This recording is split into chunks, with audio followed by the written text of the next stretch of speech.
Rabies was reported since 2300 BC. In 400 BC, Aristotle wrote that, quote, "Dogs suffer from the madness. This causes them to become very irritable, and all animals they bite become diseased." In 1880, Louis Pasteur began studies on rabies because of the cases where dogs died in both. On June 6, 1885, Louis Pasteur successfully prevented rabies in 9-year-old Joseph Meister by post-exposure vaccination. Pasteur began the course of 13 injections, one each day, of vaccine made from rabbit nervous tissue. Each successive injection contained a less attenuated virus, which means a smaller dosage.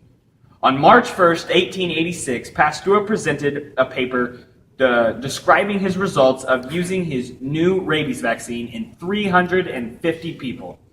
He recorded one fatality and reasoned that this was the result of vaccination begun too late to prevent the disease. In 1893, low vaccination rates in Muncie, Indiana caused a smallpox outbreak. The smallpox outbreak in Muncie, Indiana in 1893 occurred from May to October.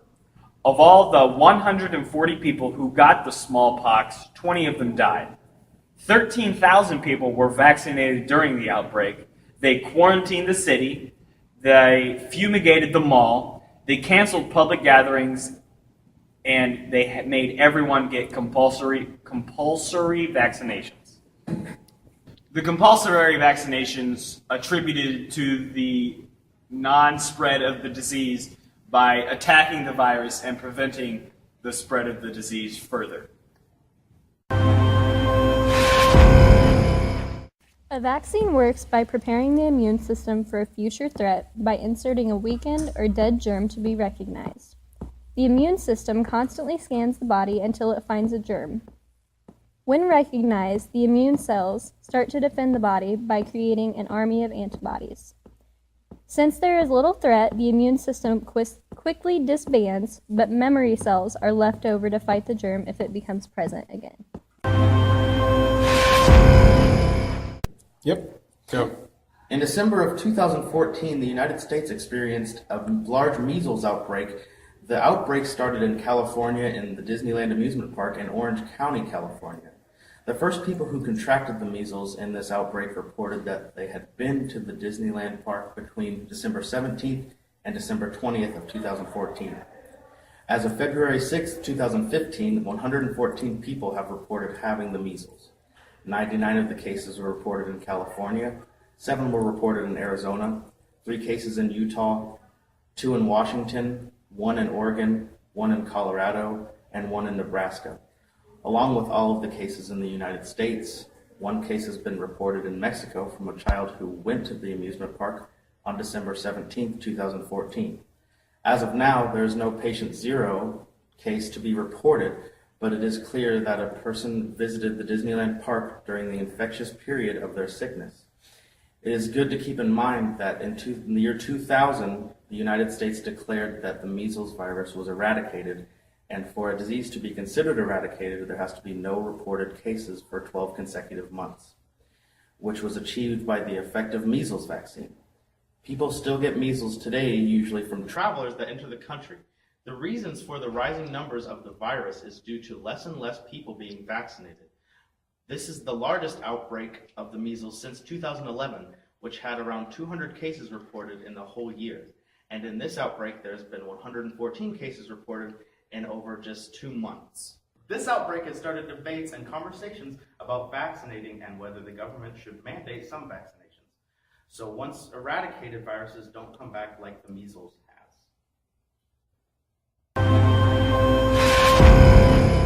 Do you have children? I do. Good. When they were younger, did you choose to vaccinate your kids? Yes, we did. Why?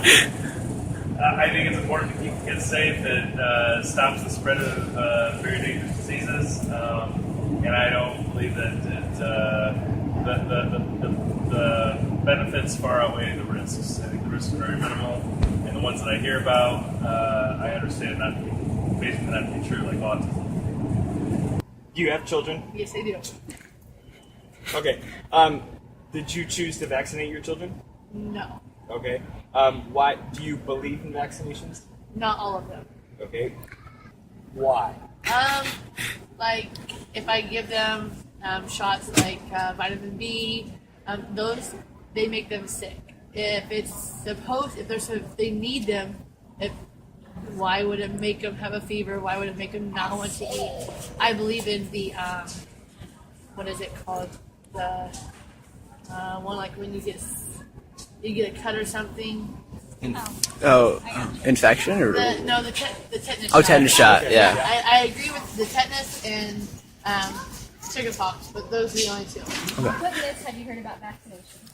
Well, I've heard that if given a vaccination, it could cause, what vaccination's given for, it could cause them to get that, or, I've heard about kids have died, from having an allergic reaction or something like that. Okay, and do you believe these?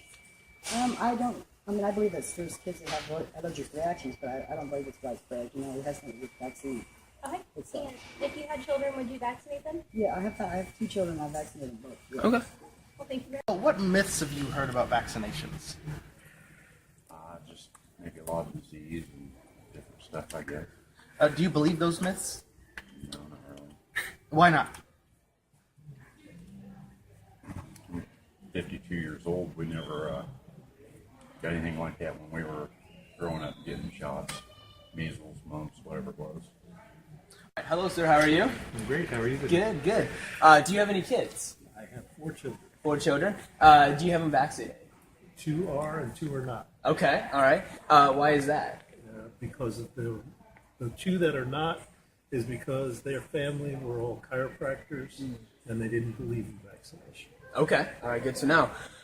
Recently, doctors have been refusing service to work with patients that don't have vaccines to save the other patients and not put them at risk. Do you think this is right? Absolutely not. Absolutely not. Why is that? They've taken a Hippocratic oath and they're there to serve the public and to take care of people and heal them and keep them healthy, and to refuse to give it is totally against the Hippocratic oath. Okay. Do you think it's acceptable for doctors to do this to patients? No idea on it. Okay. I think we should at least treat them and then start talking into it if they don't want to get it. Good. Do you have children? Did you choose to vaccinate this year? Or previous years? Yes. Yeah. Okay. Children are older, so Okay. Do you believe in the vaccination? yes, I do. Okay. Why? For their health and safety, scare the measles outbreaks. Okay. Do you have children? Yes. Yes. Okay. Did you vaccinate them? No. Okay. Why not? Why don't Because I believe like with the flu shot and stuff, if you give them the flu shot, they're more likely to catch it because they haven't caught it yet. Without having it, I don't see it's going to give it a Okay. Do you have any children? No, I don't. And if you did, would you choose to vaccinate them? Yes, I would. And why is that? It would not only protect my child, but it would also protect the children who, due to different medical reasons, could not get vaccinated. It helps protect those children. Plus, we have these diseases coming back now that were wiped out. Okay. And have you heard any of the myths that come with vaccinations? Yes, I have. As far as with the autism, they're really not finding any link between that. Now, I can understand where a parent who's had a child vaccinated and then they were diagnosed with autism. I can understand why, they would feel that way, but right now they still have not really found any link between that. As far as with the flu, vaccine, if they say, they can get the disease from that vaccination. If it's a killed virus, they're not going to get it. Like the flu, it takes 2 weeks for it to become effective once you've been vaccinated. So if you get the flu right after you've had the vaccination, it was because you had already been exposed to the flu, because it hasn't had a chance to build up immunity in your body yet. As far as the live viruses or vaccines, yes, it's using a live virus or bacteria, so it is possible somebody could get a mild form of it, but with the killed viruses, no, it doesn't happen. Okay. And would you be okay with the government mandating that all children have to get vaccinated? Personally, I would be, because once again, we could eradicate some of these diseases again. I know some people have religious reasons. If they're going to homeschool their kids and not expose other kids, that's one thing. But yeah, I would not have any problem myself with government mandating it. Okay. And what are your thoughts on doctors discriminating against treating patients that are not vaccinated? Well, they still have the oath to take care of the patient. I think they should still take care of them if they choose not to get vaccinated. I can understand why they might not want some of those people in their offices at times when they're busy, so that they don't expose other patients that have, to things. But yeah, I personally think yes, they should still take care of those patients. Myth number 1, vaccines kill more people than they save. This is actually far from the truth. Vaccines are known to kill less than 1% of the people that they save. For example, according to the WHO organization, an estimated of 1 million lives were saved compared to 57 deaths claimed to be from the vaccine. Myth number 2, vaccines can cause autism. This is also not true. Despite a few families claiming that this happened to their kids, research shows that there is simply no link between vaccines and this disease. Myth number 3, vaccines contain unsafe toxins. There has been concerns that materials such as aluminum and mercury in vaccines can harm people. It is true that these are bad for the human body, but only a small number of vaccines actually have them. And even then, the amount in them is so low that there's almost no damage whatsoever. The legality of government-mandated vaccinations would significantly interfere with the First Amendment of the Constitution. Congress shall make no law respecting an establishment of religion or prohibiting the free exercise thereof. Because many religions, such as the Church of Illumination, the Universal Family Church, the Amish community, and even some Christians, believe that vaccinations disrupt the teachings they portray. Currently, the government requires particular vaccinations to attend public school, but they will exempt children that refuse vaccinations due to religious teachings. Allowing these children to slip through the cracks put other American citizens at risk. Because if one unvaccinated child gets sick, then any other person that is not vaccinated is at a higher risk of contracting the illness. Citizens who cannot be vaccinated due to age, health, or treatment, such as chemotherapy, rely mainly on herd immunity, which is the idea that a community is protected from a disease if almost everyone is vaccinated because the illness would not have the ability to spread quickly, so it would die. By allowing children and their parents to refuse vaccinations, they are compromising herd immunity, therefore putting more people at risk than just themselves.